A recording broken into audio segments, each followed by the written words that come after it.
Rightio, looking at the euro dollar, we have it has moved sideways, as I was mentioning back about a week and a half ago, or a little bit more. That would probably see this market go through a time phase, which means it'll head sideways. And the reason for that was because we had two price runs where the market really slumped, and that means then it's ready for a time phase, which means it'll head sideways, which has happened. But what we see now is the market breaking up through the 50% Fibonacci level. So that is showing that it didn't find any resistance there on its way up. And what it's rebounding off is actually the 38.2% Fibonacci level. And also I've put on there a horizontal red line, which means we can have a little bit of a look back in time and see if there's been any major resistance or support found at that price level historically, which it has here back in 2005. And even if we go back as far as 1996, or 4, sorry it is, 1995, as well as around about 1992. So going back quite a fair way, and as I've mentioned before, is that the further apart in time these the market finds resistance or support again, the more significant it is likely to become. So we will most likely see this market move up from here.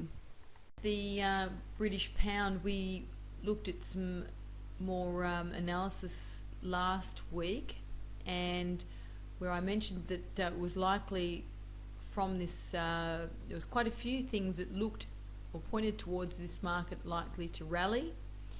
We actually popped an entry above this blue outside bar here, which did execute.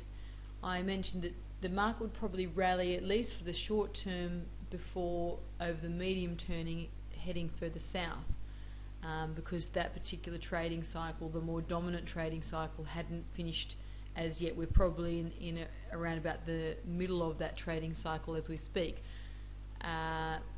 So anyway, we did get into that trade, and that got stopped out, and the market weakened off a little bit further before rallying up again later in the week.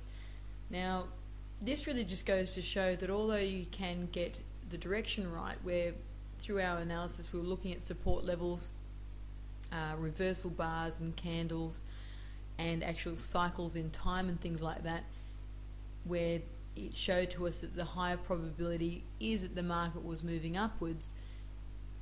The issue is finding the right kind of entry, and then again with the stop loss and things like that. From memory, I think the stop loss was, it was around about close to 200 pips, and that's a fairly reasonable size stop loss.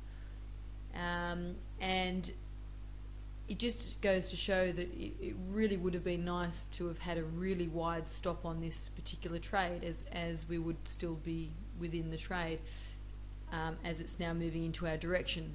So again, although you can get the direction right, it doesn't necessarily mean you're going to have always successful trades. So that unfortunately resulted in a loss before turning around into our direction. So that's also happened again over February. We had a really good run of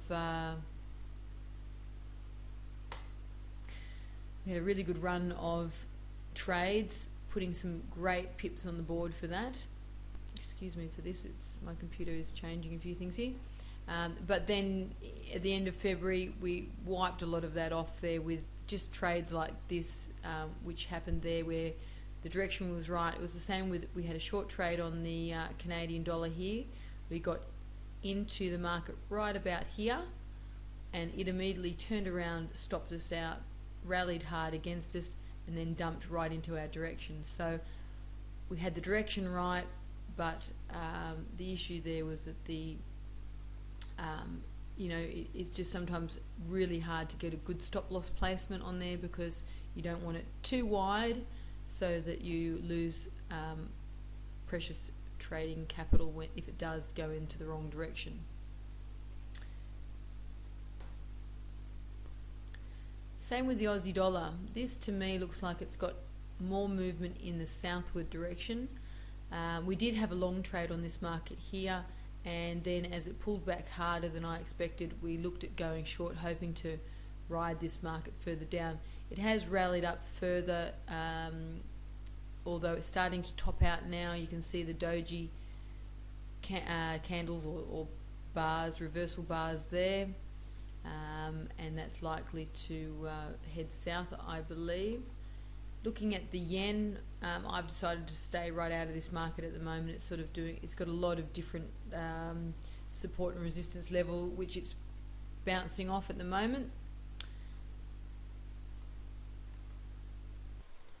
The indices are most certainly looking like they're about to top out a bit. We have the Australian market here with the doji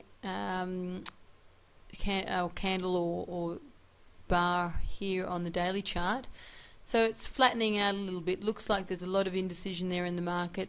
The FTSE definitely did stall up here where we had our short entry here, hoping that it would have made a nice double top and headed down. Again, it's stalling slightly as well. The DAX as well, as you can see, on Friday it made a doji, so I'm sure that we'll see some sell-off early next week. The Nikkei as well, it's actually up in here, it's made a, in line with this old high here, it's actually made a reversal bar. And the S&P 500 too is making quite a bit of a, it's meeting the old high, so we should likely to see some sell-off with those. And finally, just having a quick look at gold and oil. It's quite interesting to have a look at gold, which is bouncing off, or along actually, a longer term uptrend line, and it's sort of spiked down through this and has come back and is now moving along that quite closely anyway. So whether that holds or not is another issue. It's also at the same time finding support around the 38.2% Fibonacci level. But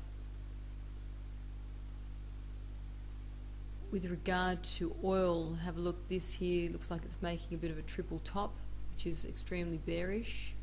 So we might see this market move lower shortly. So some interesting things to be looking at. And that's all for me. Thanks very much and have a great week.